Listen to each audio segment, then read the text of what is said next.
was a mega hot day yesterday, 35 degrees, day 3 of the heat wave.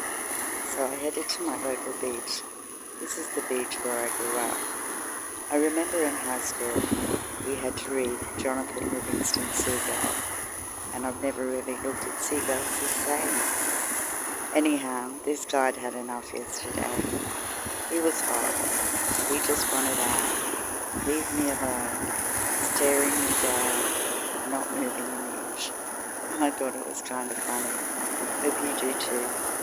Enjoy the beach. Relax. Chill out. Thank you for watching my video. Cheers.